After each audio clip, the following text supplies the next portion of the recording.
Hi guys, welcome to recipe kitchen. இன்றைக்கி என்ன பார்க்க போகிறோன்னா ஒரு டிஃப்ரெண்ட்டான சிம்பிளான ஹெல்த்தியான பீக்கங்காய் பருப்பு கூட்டு. வாங்க பார்க்கலாம் வீடியோக்குள்ளே. இது எப்படி செய்யணும்னா, பீக்கங்காயையும் பருப்பையும் ஊற வச்சுட்டு, பீக்கங்காய் எப்படி வேணால் சின்னதாக பெருசாக கட் பண்ணிவிட்டு நல்லா ஊற வச்ச பருப்பில் இதில் போட்டுறணும். போட்ட பிறகு நல்லா இந்த மாதிரி க்யூபாக கட் பண்ணிவிட்டு ஒரு ஆனியன் சாப் பண்ணி போட்டுடணும். ஒரு ஆனியன்னு நல்லா அது மாதிரி குட்டி குட்டியாக. பீர்த்தங்காயில் எவ்வளோ ஹெல்தி இருக்குது தெரியுங்களா? பீர்த்தங்காய் சாப்பிட்டா ரொம்ப நல்லது. தங்கம் போல் மீன் இருக்கும் அப்படின்னு சொல்லுவாங்க. அதை தோல் கூட வேஸ்ட் பண்ணாமல் சட்னி பண்ணிடலாங்க. வேஸ்ட் பண்ணவே மாட்டோங்க நாங்கள். நல்லாயிருக்கும். ஒரு தக்காளியில் எப்போவுமே இந்த மேலே இருக்கிறது எடுத்துருவோம். ஏன்னா அது ரொம்ப கெட்டதுன்னு சொல்லியிருக்காங்க.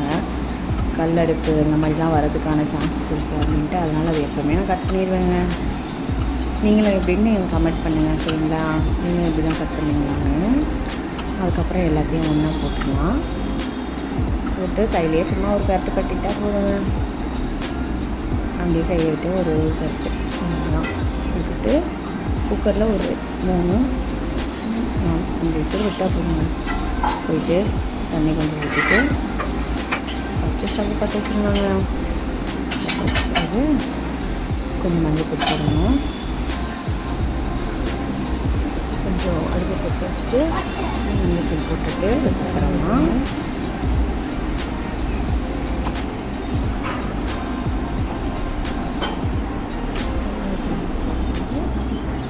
மஞ்சள் கொஞ்சம் போடுங்க.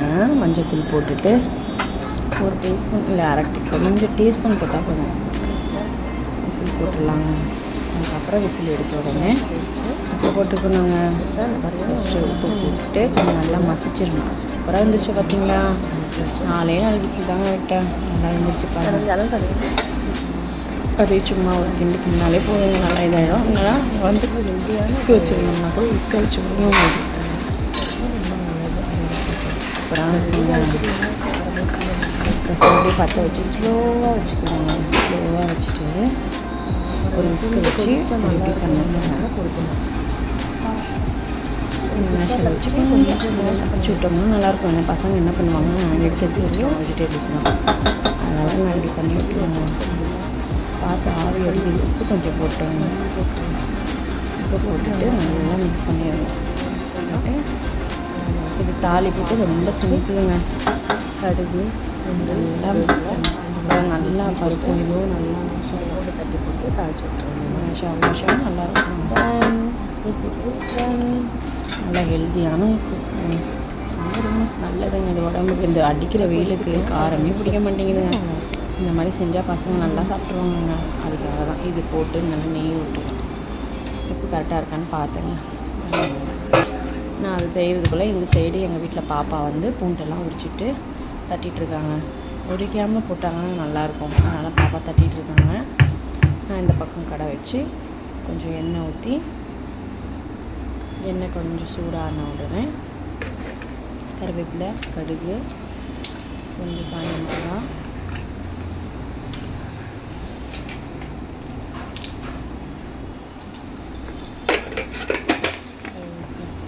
கொஞ்சம் நல்லா அதை ரெட்டிஷ் ஆகணும்னா கடுகு போட்டுட்டு நல்லா புறப்புறன்னு சொல்லிட்டு உடனே கொஞ்சம் ஜீரகமும் போட்டால் நல்லா மணமாக இருக்குங்க. பூண்டும் போடணும். பூண்டு போட்டோம்னா நல்லாயிருக்கும்.